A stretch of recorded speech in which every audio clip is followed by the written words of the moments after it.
sa sobrang stress na tinatamo natin sa buhay ngayon, mahalagang may oras para mag-relax. Mabuti na lang at marami ng iba't ibang mga paraan na natuklasan para pawiin ang tensyon sa ating katawan. Dala na rin daw ng kanyang trabaho. Panay ang paninigarilyo ng call center agent na si Henry. Aminado siyang hindi lang pera ang kanyang sinusunog sa kanyang bisyo, pati na ang kanyang baga. Kasi may nararamdaman ako sa lalamunan, medyo nagdadry siya. And then lalo na ngayon dahil araw-araw ako nagsasalita or gabi-gabi ako nagsasalita. So mas lalong na sumasakit or may minsan magdadry. Sa pagsusunog din, nakahanap ng maaaring solusyon si Henry para alisin sa kanyang katawan ang mga duming iniwan ng sigarilyo. Ang pinulbos na activated charcoal, uri ng espesyal na uling na pwede raw gamitin sa detoxification o pagtanggal ng toxin sa katawan ng tao. Anything na nanggagaling sa smoke, nagdadagdag ng toxin sa katawan. So, this one, an activated charcoal, it goes into several processes pa po para maging pure. Ang activated charcoal, inihalo sa tubig at cornstarch para lumapot. At saka, ipinahid sa buong katawan ni Henry. Ang uling daw ang magsisilbing magnet na hihigop sa lahat ng dumi sa katawan. Pero ang uling na ito, sa abroad pa binibili. Ilang sandali pa, pwede na siyang mag-ati-atihan. Mas mapapabilis daw ang paglabas ng mga lason at dumi sa kanyang katawan kapag pinawisan siya. Kaya binalot ng plastic at tela ang katawan ni Henry. Binabalot po siya para po siya magpawis, ilalabas po niya yung mga toxins.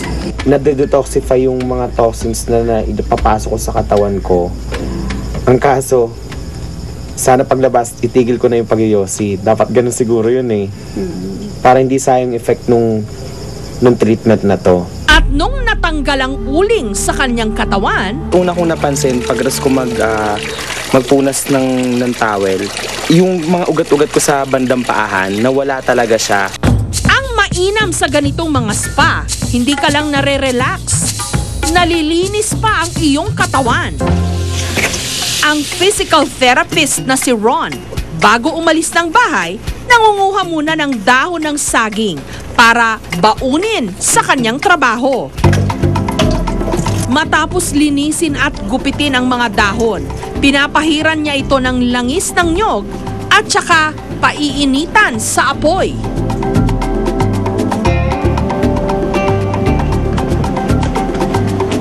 After turning sa heat ng banana leaf, kailangan tansyahin natin yung heat para for comfortability sa guest. Ang pinainitang dahon ng saging, ipinantatapal ni Ron sa katawan ng kanyang mga kliyente. Hinihigop daw ng dahon ang mga toxins o dumi na nasa loob ng katawan. Pagkalipas ng ilang minuto, tatanggalin ang mga dahon ng saging. Papalitan ng maliliit na basong may apoy. Ito ang tinatawag nilang ventosa therapy. Ito yung tinatawag nating Damong Maria. Sa probinsya, nakakatulong to gamot sa lagnat. Ito yung ginagamit natin kasi ito yung pinakamagandang paraan para pag naglagay tayo sa likod ng ventosa, mas ma-absorb niya yung nutrients na galing dito sa Damong Maria. Kapansin-pansin ang paglobo o pagbukol sa parte ng katawan na nilagyan ng basong may apoy. Ayon kay Ron, ito ang senyales na pumasok sa katawan ng nutrients at gamot mula sa Damong Maria.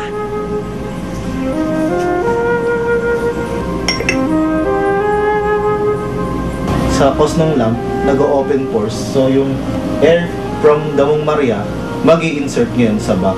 So mas mabilis namin ngayon may ease yung mga tense muscles nila sa likod.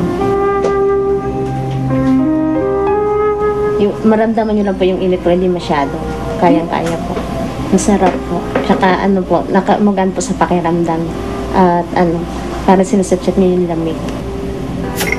Pagkatapos ng ventosa, isusunod ang tinatawag na dagdag eye.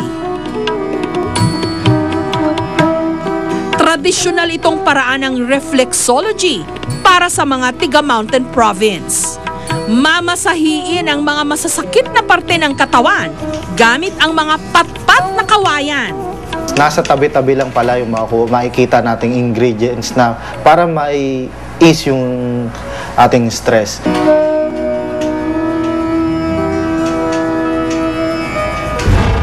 Sa panahon ngayon, moderno pati mga paraan ng pamparelax. Pero hindi mo kailangang magpaanod sa kung ano ang uso. Gayong meron pa rin namang mga mas mura at mas simpleng paraan upang masunod ang layaw ng ating katawan.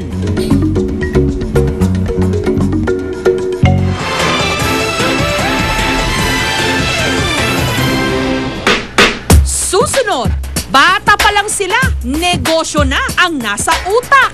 Mga kabataang entrepreneur.